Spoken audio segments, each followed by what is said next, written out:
অর্থনীতিকে এই বিশাল অবদান রেখে চলেছেন। কিন্তু দুঃখের বিষয়, তারা যখন তাদের মাতৃভূমিতে ফিরে আসেন তখন তাদের সম্মান ও প্রাপ্য সুবিধার বদলে নানা ধরনের হয়রানির শিকার হতে হয়। এই সমস্যাগুলো তুলে ধরা অত্যন্ত জরুরি।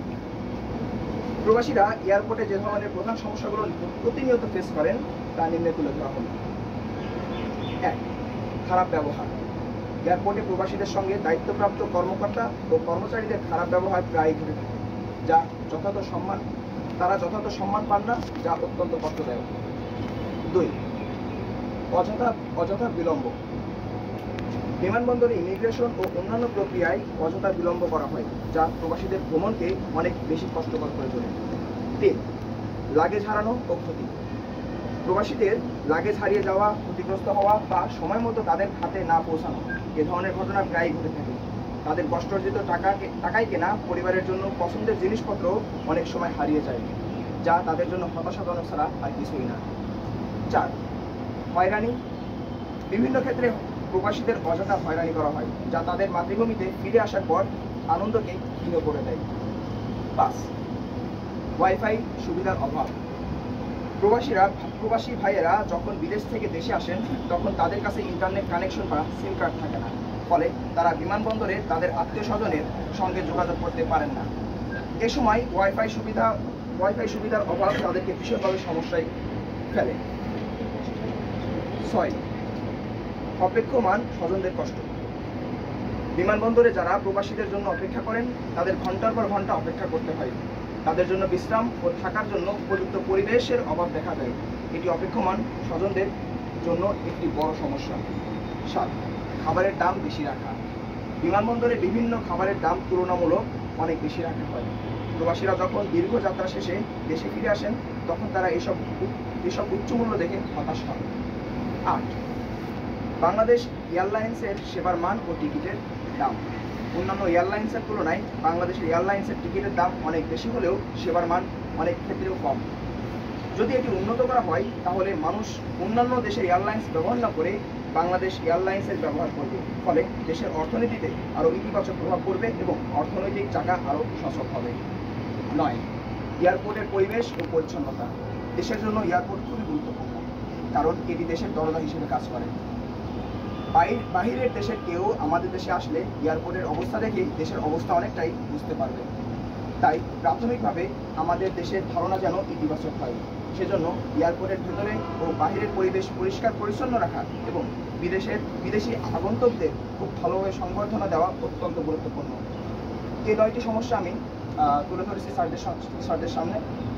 আর এই বিষয়ে আমাদের বৈষম্য বিরোধী ছাত্র আন্দোলনের আরেকজন শিক্ষার্থী তাইমি রহমান, তিনি এটার বিষয়ে কিছু সুপারিশ এবং উদ্যোগ তুলে ধরবেন। তাদের পক্ষ থেকে আমাদের একমাত্র দাবি হচ্ছে প্রবাসীরা যাতে তাদের দেশে ফিরে এসে একটি সুন্দর ও সম্মানজনক অভিজ্ঞতা পায়। তাদের সঙ্গে বিমানবন্দরে ভদ্র ও সম্মানজনক আচরণ করা, প্রক্রিয়াগুলো দ্রুত ও সহজ করা এবং তাদের মালামাল সুরক্ষিত রাখা, এই বিষয়গুলো নিশ্চিত করতে হবে।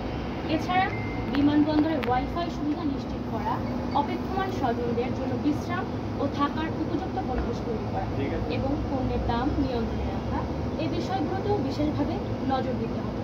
এছাড়া বাংলাদেশ এয়ারলাইন্সের সেবার মান উন্নত করতে এবং টিকিটের দাম আরও প্রতিযোগিতামূলক করতে হবে, যাতে প্রবাসীরা দেশের এয়ারলাইন্স ব্যবহারে আগ্রহী হয়।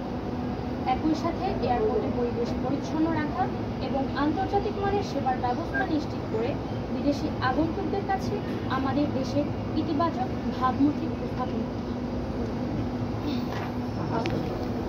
আলোচনা হয়েছে এই বিষয়ে যদি আপনাদের সকল বিষয় স্যারদের সামনে সাধুবাদ জানাই, তারা এই দেশের কথা চিন্তা করে আমাদের যে নতুন বাংলাদেশ এই পয়েন্টগুলো আমাদের কাছে উপস্থাপন করেছে।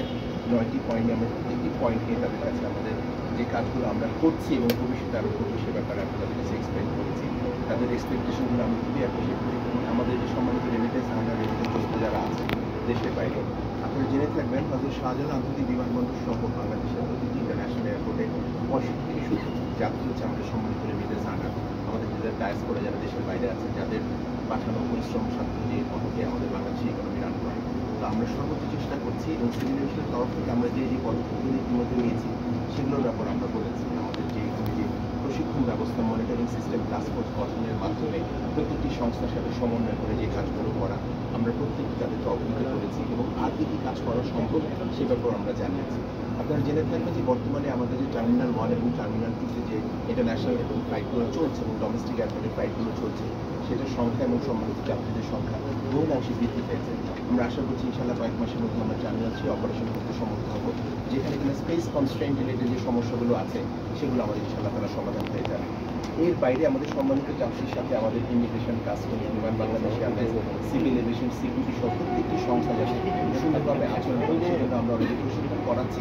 এই প্রশিক্ষণটাকে আমরা আরও জোরদার করবো এবং আমরা সর্বোচ্চ চেষ্টা করতে হবে এই প্রবলেমগুলো সলভ করতে। এছাড়া যে ওয়াইফাই সুবিধা